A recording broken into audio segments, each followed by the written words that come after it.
Hello दोस्तों, good morning. हम राज्य सरकार के अगर संविधान की अगर बात करें तो संविधान में हम पढ़ते पढ़ते भाग 6 में आए थे। भाग 6 की अगर हम बात करते हैं तो इसमें राज्य सरकार का वर्णन दिया गया है। ठीक है, उसमें किसका दिया गया? राज्य सरकार का। हमने स्टार्ट किया था भाग 1 से, जिसमें संविधान का अनुच्छेद 1 से हमने स्टार्ट किया था और पढ़ते पढ़ते क्या है 213 अनुच्छेद तक कंप्लीट क्या है हमने पढ़ लिए हैं। अब इसके बाद में क्या है 214 से आगे स्टार्ट करेंगे। तो हमने क्या है 1 से 4 भाग 1 में पढ़ा था।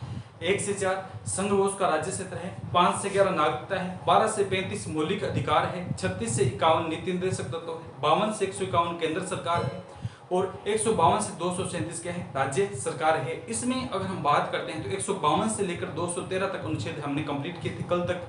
अब हम इसके बाद में 214 से 237 तक जो अनुच्छेद है उसके बारे में चर्चा करेंगे। तो 214 में अगर एंट्री करते हैं तो वहां पर क्या आ जाता है, संबंधित कोई भी जो राज्य होता है उसका क्या आएगा, उच्च न्यायालय होगा, यानी हाई कोर्ट आ जाता है, जिसका संविधान के अनुच्छेद 214 में वर्णन किया गया है। किसी भी संबंधित राज्य में एक हाई कोर्ट होगा जिसका प्रावधान है वो संविधान के अनुच्छेद 214 में किया गया है। तो हमने पढ़ा था राज्य सरकार को हमने स्टार्ट किया था, उसमें 152 से स्टार्ट कर दिया था। 152 से स्टार्ट किया गया था कि कोई जो राज्य होगा उसमें राज्य व राज्य अधिकारी की परिभाषा है, राज्य सरकार है उसमें किस किस को क्या है राज्य का ब्यौरा होगा, कौन कौन सी सीमाएं होंगी उसके बारे में हमने चर्चा किया था कि राज्य सरकार की परिभाषा है। इसके बाद हमने 153 में किया था कि राज्य का एक राज्यपाल होगा। यानी अगर हमने स्टार्ट किया था, देखते हैं किस, जैसे कि केंद्र में पढ़ के आए थे व्यवस्थापिका है, कार्यपालिका है, न्यायपालिका है। इसी प्रकार राज्य में जब एंट्री की थी तो हमने व्यवस्थापिका है, कार्यपालिका है और कौन सी आती है न्यायपालिका के बारे में क्या चर्चा की थी। सर्वप्रथम व्यवस्थापिका की अगर बात करते हैं, व्यवस्थापिका को विधायिका भी कहा जाता है, जो नियम व कानून बनाती है। जो अगर किसी राज्य की अगर बात करते हैं तो इसमें विधानमंडल के रूप में होती है और केंद्र में क्या होती है, संसद के रूप में होती है। हमने राज्य में एंट्री की तो 153 से स्टार्ट कर दिया था कि किसी भी राज्य का एक राज्यपाल होगा, यानी कार्यपालिका से हमने स्टार्ट किया था। 152 से लेकर हमने 101 तक क्या है अगर राज्यपाल की समाधान की शक्ति तक हमने क्या विवरण किया था। और विशेष 162 की बात करते हैं, कोई भी राज्य का है विशेष उसको अधिकार है, विशेष अगर राज्यपाल के द्वारा क्या कोई भी क्षेत्र को क्षेत्राधिकार बढ़ाया जा सकता है। इस 162 तक हमने इसके बारे में पढ़ा था। तो कार्यपालिका की बात करते हैं, पहला कौन सा है, राज्यपाल है। दूसरी 163 में जैसे एंट्री की तो मंत्री परिषद होगा। किसी भी राज्य का अगर बात करते हैं तो मुख्यमंत्री की सलाह के लिए एक मंत्री परिषद होगा।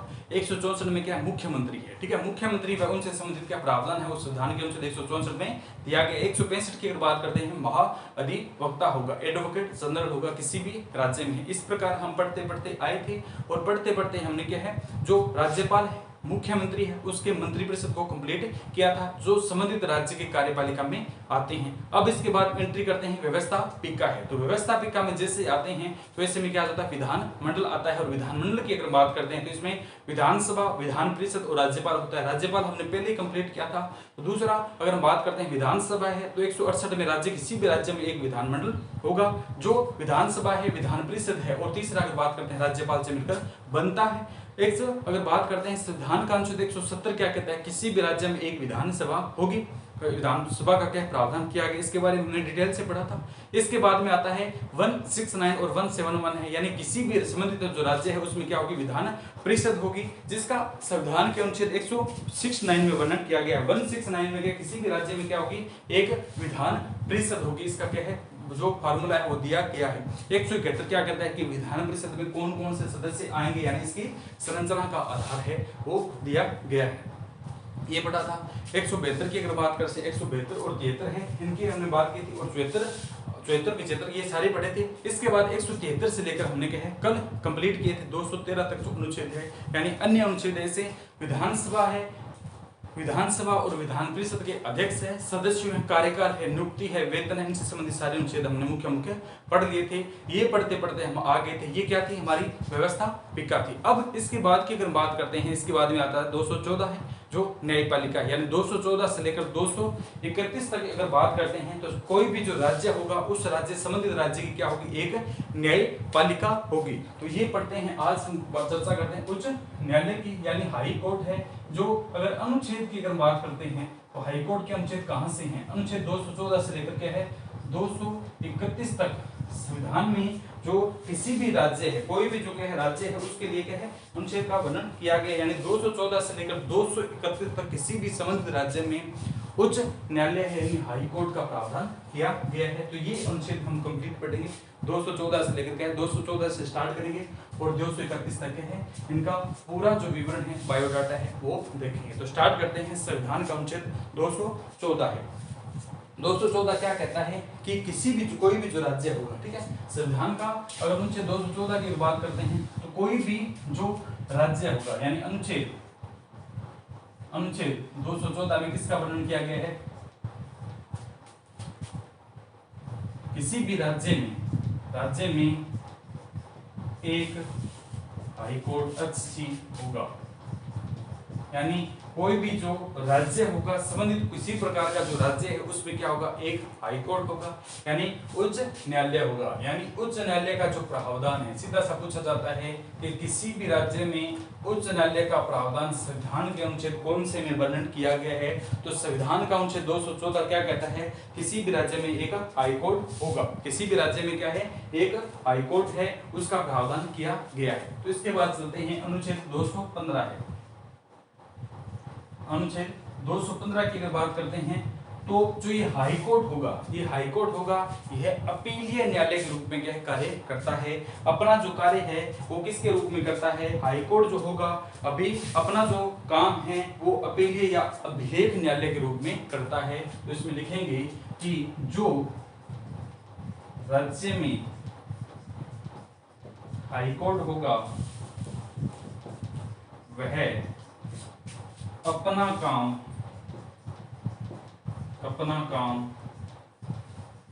अभिलेख न्यायालय के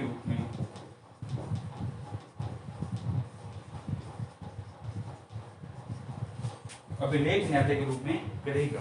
ठीक है, किसी भी राज्य में क्या है? एक हाईकोर्ट होगा। इसका प्रावधान संविधान के अनुच्छेद 214 में दिया गया है। लेकिन इसके बाद भी ये क्या कह रहा है? संविधान का अनुच्छेद 215 कह रहा है कि जो ये हाई कोर्ट होगा वह अपना कार्य क्या है? अभिलेख न्यायालय के रूप में नहीं करेगा। क्या करेगा? अभिलेख न्यायालय के रूप में करेगा। तो ये अभिलेख न्यायालय क्या है? यानी हाई कोर्ट जो भी डिसीजन देता है, पहले पढ़ के आए थे, अभिलेख निकाले, रिकॉर्ड, तदर्थ न्यायाधीश 127 में पढ़ा था, 126 में हमने किया था, रिकॉर्ड बन जाते हैं जो सभी मामले जो होते हैं। इसकी अगर हम बात करते हैं सुप्रीम कोर्ट के बारे में जब चर्चा करें तो ये अभिलेख न्यायालय वही है। यानी हाई कोर्ट है वो किसी भी मामले का डिसीजन देता है। किसी भी जो इसके पास डिटेल आती है, कोई भी मामला आता है, कोई भी जो मुद्दा आता है जिसके ऊपर क्या है? ये पक्ष निष्पक्ष की जांच करता है। कोई भी जो मामला आएगा इसके ऊपर क्या है? पक्ष निष्पक्ष की अगर वो जांच करता है तो इस पक्ष निष्पक्ष के आधार पर जो भी इसने डिसीजन दिए हैं उसका एक रिकॉर्ड रहेगा, उसकी एक फाइल वो अपने के है जो स्टोर रूम है उसमें रखता है। तो ये बात 215 क्या कहता है कि जो भी राज्य में हाई कोर्ट होगा वह अपना कार्य किसके रूप में करेगा? अभिलेख न्यायालय के रूप में क्या कार्य करता है, जो संविधान का अनुच्छेद 215 में वर्णित किया गया है। अब इसके बाद क्या आता है? तो संविधान का अनुच्छेद क्या आता है? 216 है। संविधान का अनुच्छेद 216 है। इसमें क्या वर्णन दिया गया है? हाई कोर्ट का गठन है। हाई कोर्ट का क्या है? हाई कोर्ट का गठन है। यानी किस प्रकार हाई कोर्ट का गठन होगा, इसमें कितने मुख्य न्यायाधीश होंगे और कितने अन्य न्यायाधीश होंगे जो मिलकर के हाई कोर्ट को कार्य संचालन प्रणाली को चलाएंगे। तो इसकी अगर हम बात करते हैं तो 216 क्या कहता है? हाई कोर्ट का गठन है। यानी हाई कोर्ट में कौन कौन से सदस्य सम्मिलित किए जाएंगे इसके बारे में क्या विवरण दिया गया है। हाई कोर्ट का गठन है। ठीक है, हाई कोर्ट का क्या है? गठन दिया गया है। इसके बाद की बात करते हैं अनुच्छेद 217 है। तो इसमें क्या है? हाई कोर्ट के न्यायाधीशों की योग्यता, शर्त और कौन से इसके नियम लागू होते हैं। यानी हाई कोर्ट के जो न्यायाधीश होंगे उनके लिए क्या योग्यता का निर्धारण किया गया है, हाई कोर्ट के न्यायाधीशों के लिए क्या योग्यता का निर्धारण किया गया है, क्या शर्तें रखी गई है। ठीक है, क्या इनकी क्या शर्तें रखी गई है। हाईकोर्ट एक न्यायाधीश को चुना जाएगा तो उसमें वही है संबंधित न्यायाधीश को कम से कम 5 वर्ष न्यायाधीश के रूप में कार्य किया हुआ है, कम से कम 10 वर्ष रूप में किसी न्यायालय में क्या है वकील के रूप में कार्य किया होना चाहिए, या संबंधित जो व्यक्ति होगा उसको क्या कम से कम 10 वर्षों का क्या है नॉलेज होना चाहिए, यानी विधि लॉ एक्सपर्ट से होना चाहिए। ये विवरण किसमें दिया गया? अनुच्छेद 217 में दिया गया। सेम प्रोसेस है, जिस प्रकार सुप्रीम कोर्ट के मुख्य न्यायाधीश की योग्यता उसी प्रकार के इसकी योग्यता क्या है रखी गई है। तो हाई कोर्ट के न्यायाधीशों की योग्यता है, शर्त है, नियम है, और इसी में क्या आ जाते हैं नियुक्ति है। नियुक्ति का जो प्रावधान है वो भी इसमें दिया गया है। यानी हाईकोर्ट के लिए अलग अलग से क्या है अनुच्छेद नहीं दिए गए हैं कि इनमें योग्यता क्या होगी, अनुच्छेद में शर्त क्या होगी और नियुक्ति कौन सी। एक अनुच्छेद में दिया गया है 217 में के हाईकोर्ट के न्यायाधीशों की योग्यता है, उनके शर्त है, और अगर हम बात करते हैं उनकी जो नियुक्ति है, ठीक है, उनके प्रावधान जो इसमें किए गए हैं 217 में कर दिए गए हैं। तो 217 क्या है, इन तीनों बातों को क्या है पूरा करता है। इसी प्रकार 218 की बात करते हैं, कुछ जो सुप्रीम कोर्ट होते हैं, 218 क्या कहता है, सुप्रीम कोर्ट के कुछ जो उपबंध होते हैं, नियम होते हैं, वो हाई कोर्ट पर क्या है लागू होते हैं। जैसे हमने वहां पर पढ़ा था कि सुप्रीम कोर्ट के जो नियम हैं, कोई भी जो सुप्रीम कोर्ट के अधीन राज्य क्षेत्र के न्यायालय जो भी आते हैं वो उनके नियम को मानेगा। तो वही बात कह रहा है कि संविधान का अनुच्छेद 218 क्या कहता है कि हाई कोर्ट के, सुप्रीम कोर्ट के कुछ जो नियम या उपबंध होते हैं वो हाई कोर्ट पर क्या होंगे, लागू होंगे। ये संविधान का अनुच्छेद 218 कहता है। तो अनुच्छेद 218 क्या कहता है कि सुप्रीम कोर्ट के कुछ उपबंध, सुप्रीम कोर्ट के कुछ उपबंध हाई कोर्ट पर लागू होते हैं, लागू होते हैं। सुप्रीम कोर्ट के कुछ उपबंध होंगे, नियम होंगे जो क्या है हाई कोर्ट पर लागू होते हैं। ये हमारा संविधान का अनुच्छेद है 218 है, इसमें इसका वर्णन किया गया है। यानी सुप्रीम कोर्ट जो भी नियम कानून बनाएगा वो हाई कोर्ट पर क्या होंगे, लागू होंगे। ठीक है, इसके बाद की अगर बात करते हैं तो 219 क्या कहता है, हाई कोर्ट के न्यायाधीशों की शपथ है। हाई कोर्ट के न्यायाधीशों में जिस प्रकार सुप्रीम कोर्ट के न्यायाधीश शपथ लेते हैं उसी प्रकार हाई कोर्ट के न्यायाधीश भी क्या है शपथ लेंगे। तो इसकी अगर बात करते हैं 219 की अगर हम बात करते हैं तो अनुच्छेद 219 क्या कहता है, हाई कोर्ट के न्यायाधीशों की शपथ है। यानी हाईकोर्ट के कोई भी जो न्यायाधीश होंगे वो किस प्रकार शपथ लेते हैं, कौन शपथ दिलाता है, इसका जो प्रावधान है वो हमारे संविधान के अनुच्छेद क्या है 219 में इसका जो वर्णन है, ब्यौरा है, बायोडाटा है वो दिया गया है।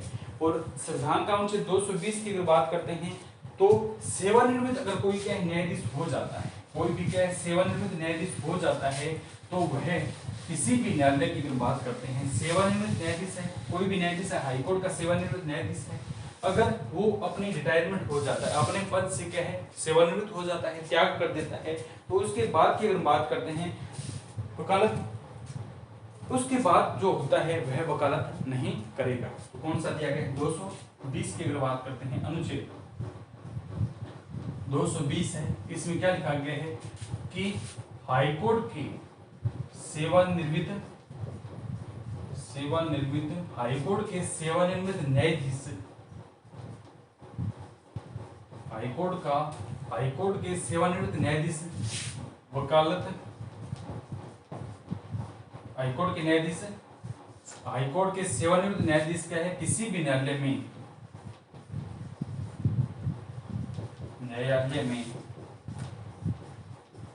वकालत नहीं कर सकता, वकालत नहीं कर सकता। यानी इसको समझिए कि कोई भी क्या है न्यायाधीश है, जैसे हाई कोर्ट का है, हाई कोर्ट का मुख्य न्यायाधीश से रिटायरमेंट हो गया है, उसके बाद में वह न्यायाधीश है वो संबंधित किसी भी राज्य में क्या है न्यायाधीश के या वकील के रूप में पद धारण नहीं कर सकता। लेकिन इसमें एक छूट दे दी गई है कि यह जो व्यक्ति है ये हाईकोर्ट के सेवानिवृत्त न्यायाधीश रूप में तो उसने त्याग पत्र दे दिया है, तो ये क्या सुप्रीम कोर्ट में न्यायाधीश के पद पर जा सकता है, वहां पर वकालत का इसका प्रावधान रखा गया है। क्योंकि सुप्रीम कोर्ट हाईकोर्ट से बड़ा होता है तो उसको वहां पर छूट दे दी गई है। लेकिन संबंधित किसी भी न्यायालय में, राज्य का संबंधित कोई भी जो न्यायालय है उसमें यह राज्य के हाईकोर्ट से सेवानिवृत्त के बाद वहां पर कार्य नहीं कर सकता है। ये हमारा संविधान का अनुच्छेद है 220 में, इसमें क्या खुला लिखा गया है कि ऐसा प्रावधान है कि सेवानिवृत्त के बाद में क्या संबंधित राज्य का न्यायाधीश है वो संबंधित ही राज्य में क्या है नहीं कर सकता है, संबंधित राज्य में क्या किसी न्यायालय में न्यायाधीश या वकालत के पद पर काम नहीं कर सकता है। तो अनुच्छेद 221 इसके बाद में क्या कहता है, अनुच्छेद 221 क्या कहता है, इनके वेतन भत्ते हैं, हाईकोर्ट के न्यायाधीशों के, हाईकोर्ट के न्यायाधीशों के वेतन भत्ते हैं जो कौन से होते हैं, संचित निधि पर पारित है, भारत की क्या संचित निधि से दिए जाएंगे। जिस प्रकार भारत की होती है उसी प्रकार राज्य की संचित वह कौन सी होती है, आश्रित निधि होती है। संचित की बात करते हैं 266 ए में इसका प्रावधान किया गया है। और 267 की बात करते हैं, कोई भी जो राज्य होगा उसकी क्या आश्रित निधि होती है, उससे क्या वेतन भत्ते दिए जाते हैं। तो हाईकोर्ट को न्यायाधीशों के जो वेतन भत्ते हैं किससे दिए जाते हैं, संचित निधि से दिए जाते हैं। ठीक है, इसके बाद की बात करते हैं अनुच्छेद 222 क्या कहता है कि हाईकोर्ट के जो न्यायाधीश होंगे, हाईकोर्ट के न्यायाधीश होंगे उनके स्थानांतरण किए जाएंगे। तो हाईकोर्टों के न्यायाधीश जो होते हैं, हाईकोर्ट के न्यायाधीश होते हैं, उनका स्थानांतरण है किन के द्वारा किया जाएगा। पहला पॉइंट तो ये पूछ लिया जाता है कि हाईकोर्ट के जो न्यायाधीश होंगे उनका स्थानांतरण किन के द्वारा किया जाएगा। क्या संबंधित राज्य का राज्यपाल को इसका प्रावधान है कि वह किसी राज्य के जो संबंधित राज्य है, जैसे राजस्थान राज्य के राज्यपाल को यह अधिकार है कि वह अपने राज्य के न्यायाधीश को कहीं पर स्थानांतरण कर दे। नहीं, यह केवल राष्ट्रपति को अधिकार है, वह किसी राज्य के हाईकोर्ट के न्यायाधीशों का स्थानांतरण कर सकते हैं। इसका जो विवरण है वो संविधान के अनुच्छेद 222 में दिया गया है। तो अनुच्छेद 222 क्या कहता है कि राज्य के कोई भी राज्य है, कोई भी राजस्थान, पंजाब, हरियाणा, यूपी, एमपी कोई भी मान सकते हैं, तो राज्य के न्यायाधीशों के स्थानांतरण राज्य के न्यायाधीशों के स्थानांतरण राष्ट्रपति के द्वारा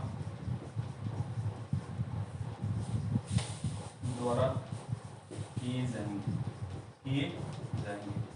यानी कोई भी जो राज्य है उसके हाईकोर्ट के जो न्यायाधीश है उनको स्थानांतरण किया जाना है, तो उसको क्या है, राष्ट्रपति को यह अधिकार है कि राष्ट्रपति संबंधित राज्य के न्यायाधीशों को क्या है स्थानांतरण ट्रांसपोर्ट वन लेटर भेज देगा कि आपका स्थानांतरण है वो राजस्थान से यूपी में किया जा रहा है। इसका प्रावधान इसमें किया जाएगा।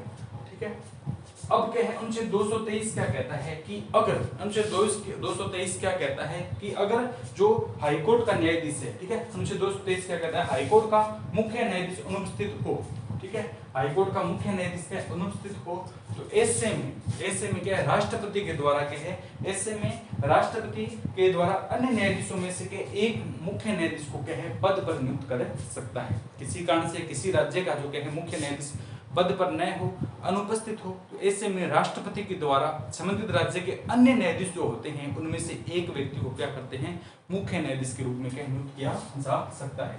तो अनुच्छेद 223 क्या कहता है, अनुच्छेद 223 यदि किसी राज्य के हाईकोर्ट के न्यायाधीश यदि किसी राज्य के हाईकोर्ट का न्यायाधीश अपने पद से अनुपस्थित हो, कौन सा अनुपस्थित हो तो ऐसे में राष्ट्रपति के द्वारा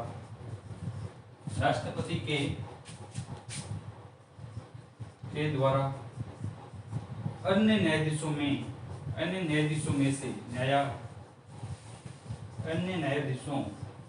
में से एक न्यायाधीश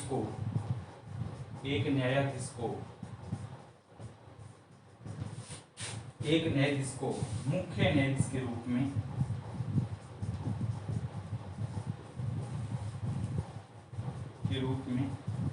नियुक्त किया जा सकता है। ठीक है, समझिए इस बात को कि जैसे राजस्थान की अगर बात करते हैं, हम राजस्थान में रहते हैं, तो राजस्थान की अगर बात करते हैं, राजस्थान के हाईकोर्ट का जो मुख्य न्यायाधीश अपने पद पर नहीं है, किसी कारण से क्या उसका पद खाली हो गया, ऐसे में संबंधित राज्य को क्या है अपने हाईकोर्ट का कार्य संचालन तो करना ही है, कार्य संचालन तो होता ही रहेगा क्योंकि हाईकोर्ट में मामले आते जाते रहते हैं। छुट्टियों के दौरान भी केस में जो आपातकालीन जो मामले होते हैं उनमें रात को भी क्या हाईकोर्ट खोलने पड़ते हैं, उनकी सुनवाई करनी होती है। तो ऐसे में एक दिन भी क्या है हाईकोर्ट के मुख्य न्यायाधीश को क्या है पद पर खाली नहीं रखा जा सकता है। ठीक है, हाईकोर्ट के जो न्यायाधीश है उसका पद के एक दिन भी खाली नहीं रह सकते। अगर किसी कारणवश से क्या है हाईकोर्ट के न्यायाधीश क्या अनुपस्थित है, वह पद पर नहीं है, तो ऐसे में क्या है राष्ट्रपति वहां क्या है तुरंत क्या है न्यायाधीशों के लिए गठन नहीं करेगा कि तुरंत क्या है वहां के अंदर में भेजेगा और कहेगा कि हम यहाँ पर न्यायाधीशों की नियुक्ति करते नहीं।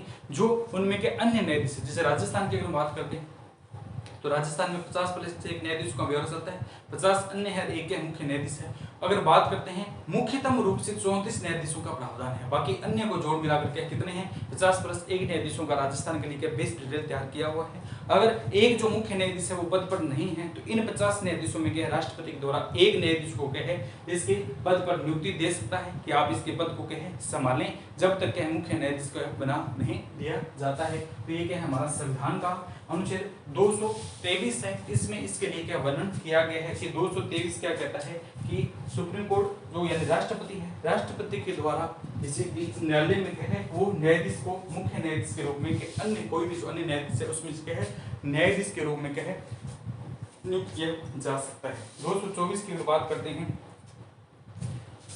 224 की बात करते हैं या तो क्या अपर होगा, ठीक है, कोई भी क्या है अपर न्यायाधीश है उसकी नियुक्ति है। अपर यानी एक्स्टर्नल है, इंटरनल न्यायाधीश की नियुक्ति किया जाता है। अपर या क्या है जिस प्रकार वहां पर पढ़ा था 127 में तदर्थ या एडोक न्यायाधीश बाहर से लिए जाते हैं, उसी प्रकार के है इसमें अगर हम बात करते हैं तो संविधान का अनुच्छेद 224 क्या कहता है कि कार्यकारी न्यायाधीश है, कोई भी क्या हाई कोर्ट होगा उसमें कार्यकारी न्यायाधीश रखे जाएंगे, इसे अपर या कार्यकारी न्यायाधीश कहा जाता है। तो अनुच्छेद 224 क्या कहता है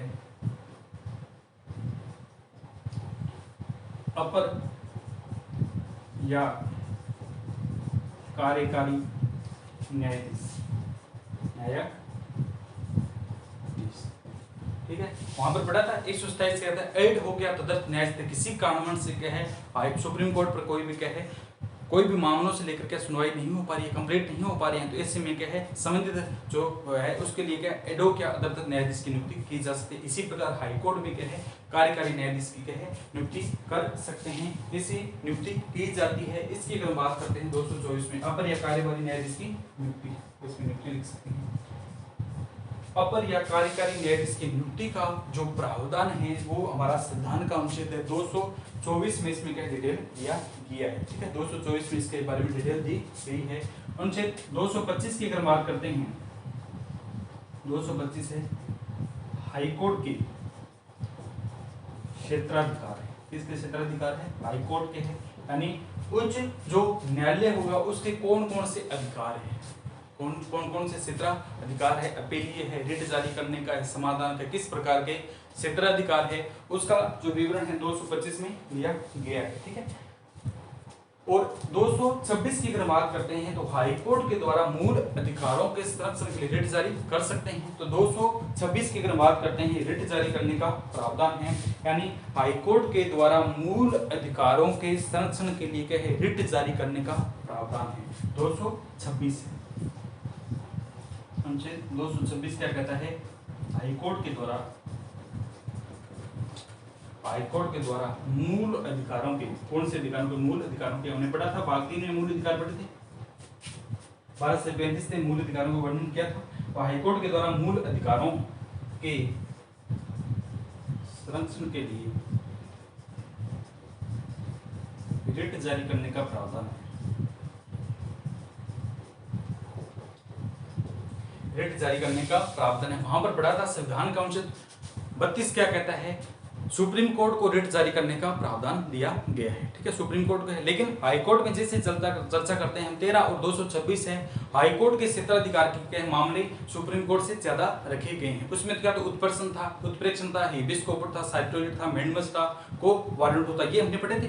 बंदी प्रत्यक्षीकरण था, परमादेश था, अधिकार परीक्षा था, ठीक है, और कौन सा था परमादेश को वारंट होता, इससे संबंधित अधिकार था दिए गए थे कि कोई व्यक्ति 24 घंटे में उसको क्या उसके बारे में बताया गया, नियम कानून के बारे में बताया जाएगा। इसी बंदी प्रत्यक्षीकरण किसी को पकड़ लिया है तो उसको किसके बताया जाएगा, किसके तहत उसको पकड़ गया, उसकी गलती क्या है, हम पूछ सकते हैं। सामान्य सी बात है, ये बंदी प्रत्यक्षीकरण था। परमा आदेश है, कोई व्यक्ति है समय से पाबंद है लेकिन वह ड्यूटी पर आता नहीं है तो उसमें कर सकते हैं, ठीक है। अधिकार परीक्षा है, कोई व्यक्ति है वो अपने पद पे छुट्टी पर चला गया, किसी अन्य को कार्यकारी पद पर नियुक्त करके चला गया है तो वो कार्यकारी जो व्यक्ति है वो अगर किसी अपने कार्य के लिए क्या है उसका मिस यूज करता है, उस पद का क्या है गलत यूज करता है, तो अगर पूछेगा उससे पूछ अधिकार परीक्षा है। परमादेश हम आदेश देते हैं तो क्या है आदेश देते हैं हाईकोर्ट है यानी सुप्रीम कोर्ट या हाईकोर्ट है, अन्य मामलों में क्या है रोकते हैं कि आप इस मामले को रोकें, यानी सुप्रीम कोर्ट हाईकोर्ट को कहेगा कि संबंधित न्यायालय पर रोक लगाई जाए, तो ये क्या है वहां पर संविधान के अनुच्छेद 32 में है। इसी प्रकार हाईकोर्ट की अगर बात करते हैं तो हाईकोर्ट के पास भी क्या है रिट जारी करने का अधिकार है, जो मूल अधिकार है। अगर मूल अधिकारों में किसी प्रकार शोषण होता है,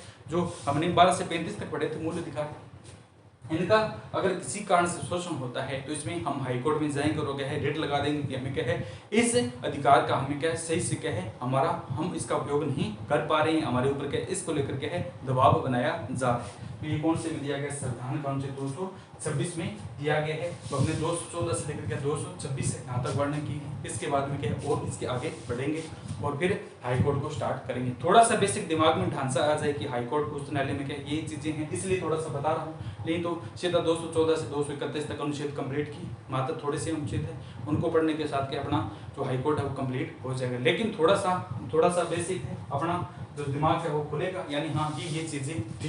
कई बार प्रश्न घुमा सकता है, तो घुमाने के लिए क्या है अनुच्छेद थोड़े से दिमाग में होने चाहिए। तो इसके बारे में थोड़ा सा बेसिक, इसके बाद हम हाईकोर्ट के बारे में चर्चा करेंगे। ओके दोस्तों, थैंक यू।